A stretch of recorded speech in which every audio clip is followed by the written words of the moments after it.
Olá pessoal, beleza? No vídeo de hoje iremos mostrar para vocês as principais companhias ferroviárias que operam atualmente aqui no Brasil. Vamos lá? Solta o vapor!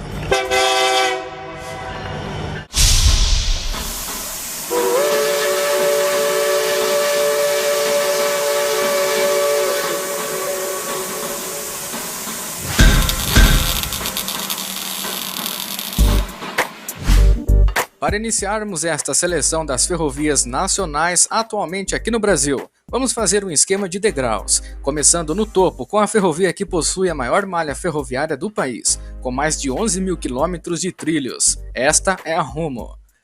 De fato, a mais extensa malha ferroviária da América do Sul toda. Esta que, por sua vez, é detentora de concessões em uma área de cobertura que alcança 75% do PIB do Mercosul, pelo qual circulam 78% das exportações de grãos.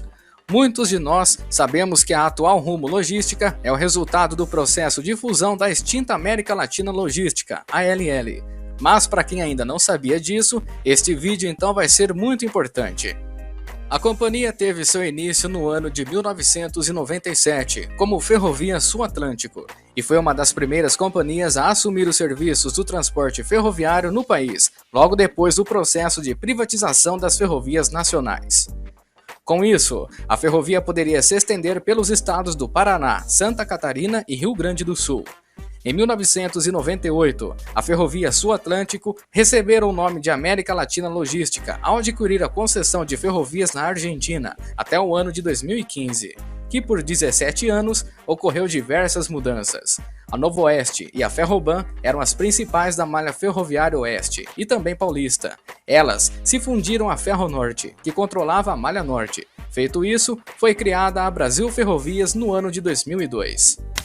Após uma crise financeira em 2006, a Brasil Ferrovias é então adquirida pela ALL, que passou a controlar, além de toda a extensão da Malha Sul, agora incluindo também as malhas Paulista, Oeste e Norte. Isto foi apenas um resumo de tudo o que aconteceu com a ferrovia. Agora retornando em 2015, quando a companhia foi inteiramente absorvida pela Rumo, que aos poucos, porém de maneira acelerada, vem renovando o parque de tração e material rodante com novas locomotivas e vagões em todo o trecho de Bitola Larga, que possui cerca de 1.900 km de extensão, e também no trecho de Bitola Métrica, com quase 9.500 km de extensão. Além de um pequeno trecho em bitola mista, onde as duas bitolas se unem acrescentando mais 295 km à malha, totalizando mais de 11 mil quilômetros, tornando a companhia a maior operadora ferroviária do Brasil. A próxima ferrovia brasileira é a segunda maior. Assim como a Rumo adquiriu a ALL, a Ferrovia Centro-Atlântica foi adquirida pela VLI Multimodal. Inicialmente, após a privatização em 1996, a FCA operou parte da malha da Rede Ferroviária Federal, sendo as superintendências regionais SR2 em Belo Horizonte, SR8 com sede localizada em Campos dos Goytacazes e SR7 com sede em Salvador. Ainda com a existência da Ferroban, negociações foram realizadas e a FCA pôde assumir parte da malha paulista que pertenceu à FEPASA. Entre os anos de 2003 e 2011, a FCA fez parte do Grupo Vale, pelo qual houve diversos projetos e parcerias, e era muito comum observar trens da Vale, incluindo com pinturas da antiga FVM, circulando pela malha paulista, bem como locomotivas maiores como as DDM-45, Dash 9 e Dash 8, dispostas com truques BB, que por alguns anos circularam por esses trechos, realizando testes durante as viagens comerciais, o que daria origem no futuro para que novas locomotivas ainda maiores pudessem trafegar por essas linhas. Bem, em 2003, a Vale assumiu 99,99% do controle da FCA. Isso permaneceu até 2011, quando da criação da Valor da Logística Integrada, a VLI. Obteve todos os ativos de logística da Vale. Em 2014, a Vale finalizou a venda de 20% de 16% da VLI para Mitsui e FI FGTS. Em agosto daquele mesmo ano, a Brookfield no Brasil arrematou 26,5% da VLI, removendo totalmente a Vale do controle da mesma. A partir daí, a empresa passou a criar sua própria maneira de operação e seu próprio sistema de governança. Desde a criação da FCA até a sua transição para a VLI, a ferrovia ainda serve os estados de São Paulo, Rio de Janeiro, Goiás, Bahia, Espírito Santo, Distrito Federal, Sergipe e Minas Gerais, transportando diversos segmentos de cargas como insumos e fertilizantes, combustíveis, mercadoria agrícola, material siderúrgico, automotivo, químico, petroquímico e mineração. Hoje a VLI opera a segunda maior malha ferroviária do Brasil, com mais de 7.900 quilômetros em bitona métrica e pouco mais de 150 quilômetros em bitona mista, totalizando cerca de 8.000 quilômetros. A nossa terceira maior ferrovia atual é a Transnordestina Logística, esta que é uma empresa privada do grupo CSN, responsável pela criação, construção e operação da ferrovia Nova Transnordestina, projetada para ligar o porto de Pecém, no Ceará, ao porto de Suape, em Pernambuco, além do Cerrado do Piauí, no município de Eliseu Martins. Até o ano de 2008, a ferrovia era conhecida por Companhia Ferroviária do Nordeste, responsável pela operação da concessão adquirida da Rede Ferroviária Federal no ano de 1997, logo depois de sua privatização.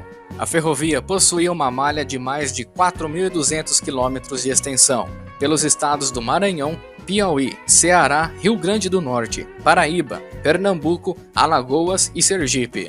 Todas essas linhas operadas eram a malha nordeste da Rede Ferroviária Federal, construídas totalmente em bitona métrica por ferrovias ainda mais antigas. No ano de 2013, a ANTT autorizou a cisão da concessão para exploração e desenvolvimento do serviço público de transporte ferroviário de carga da malha nordeste e a cisão parcial da Transnordestina Logística.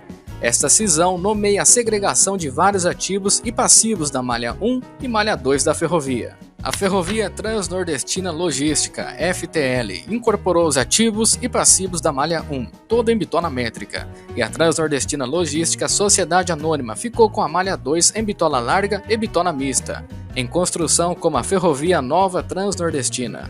Um pouco embaraçoso.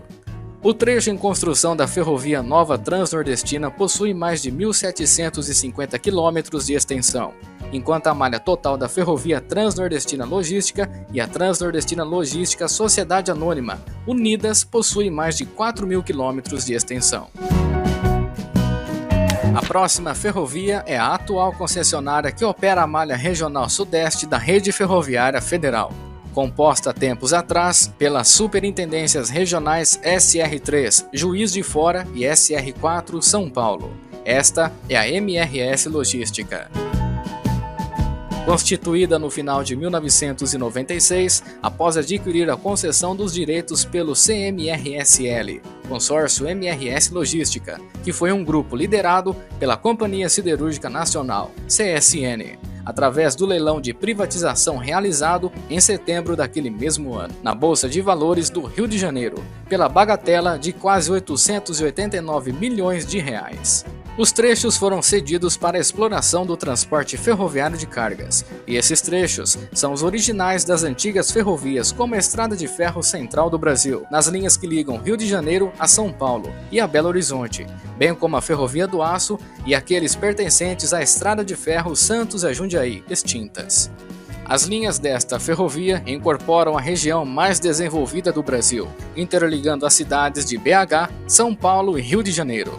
Estes são os maiores centros consumidores e produtores do país. Além disso, as linhas da MRS se constituem no acesso ferroviário a importantes portos nacionais, como Rio de Janeiro, Itaguaí e Santos, além de atender ao terminal privativo de embarque de minério de ferro na ilha de Guaíba, na Baía de Angra dos Reis. O total controle da empresa é dividido em 6 diferentes formas. A Gerdau possui 2,3%, a Uzi Minas com participação logística quase 20%, a Vale 19,2%, a CSN 28% e a Minerações Brasileiras Reunidas, MBR, possui 20% do controle da empresa, enquanto outros acionistas detêm os 10,6% restantes. A MRS é uma empresa no setor ferroviário que fatura anualmente grandes quantias geradas em receita. No ano de 2017, a empresa pôde faturar 3,5 bilhões de reais. O operando seus trens por toda a extensão de sua malha em bitola larga, com 1.632 km mais 42 km em bitola mista, totalizando 1.674 km de extensão. Galera, e nossas ferrovias não acabam por aí. Esta é só a parte 1. Fiquem ligados em nosso canal, inscreva-se caso você ainda não é um de nossos inscritos e não se esqueça de habilitar o sininho de notificações, combinado? Iremos trazer a parte 2 deste vídeo, então fiquem atentos. E já aproveitando este momento para notificá-los, nós temos duas novidades para vocês que são apaixonados por trens e ferrovias. Duas novidades que na verdade são dois canais. O primeiro é o Trem e História, onde o Leandro Guidini e o Leandro Gouveia contarão toda a história em detalhes sobre os trens e ferrovias, com ênfase principalmente em material brasileiro.